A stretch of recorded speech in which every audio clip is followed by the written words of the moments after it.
بسم اللہ الرحمن الرحیم۔ صبح فجر کی نماز پڑھ کر حضرت علی گھر آئے تو دیکھا بی بی فاطمہ آٹے کی چکی چلا رہی ہیں اور دوسری طرف آٹا گوندھ رہی ہیں۔ حضرت علی نے پوچھا کہ کیا ہوا فاطمہ، ایک وقت میں دو کام کر رہی ہو، کپڑے بھی دھل رہے ہیں، جھاڑو بھی دے رہی ہو؟ بی بی فاطمہ بولی کہ میرے پاس وقت کم ہے۔ حضرت علی نے بی بی فاطمہ کا ہاتھ پکڑا اور بستر پر بٹھایا اور پوچھا کہ کیا کہہ رہی ہو کہ وقت کم ہے، سب خیر تو ہے؟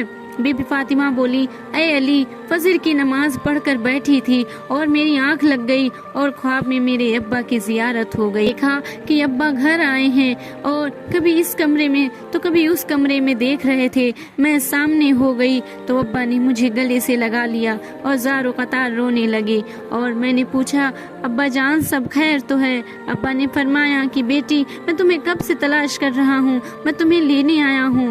حضرت علی نے بولا کہ خواب ہی تو تھا، پریشان کیوں ہوں؟ بی بی فاطمہ بولی کہ ابا نے کچھ اور بھی کہا کہ بیٹی آج روزہ کس سے رکھا ہے؟ میں نے کہا ابا جان کھجور اور پانی سے۔ بیٹی کو سینے سے لگا کر بولے کہ بیٹی تو نے روزہ علی کے گھر کے دسترخوان پر رکھا ہے، افطاری پر تیرا ابا دسترخوان لگا کر تیرا انتظار کر رہا ہے، اس لیے میں سارا کام کر کے جا رہی ہوں تاکہ تمہیں تکلیف نہ ہو۔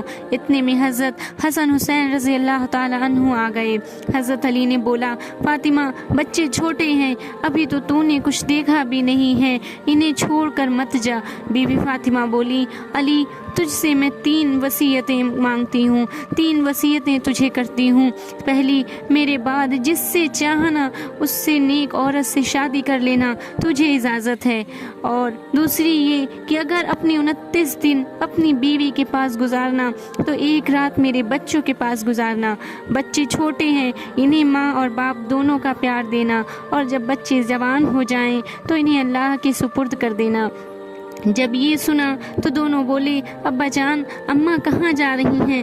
اور بی بی فاطمہ نے آنسو پوچھے اور بولی کہ جاؤ اپنے نانا کے روضے پر اپنا اور ہمارا سلام کہہ کر آؤ۔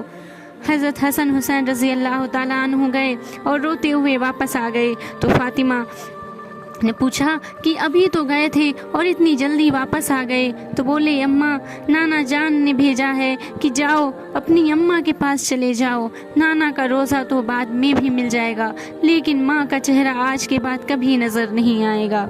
اور اب بی بی فاطمہ نے بس اتنا ہی بولا کہ حضرت علی بولے کہ بول فاطمہ، جب سے میرے گھر آئی ہے تب سے لے کے آج تک کچھ نہیں مانگا، کوئی سوال نہیں کیا۔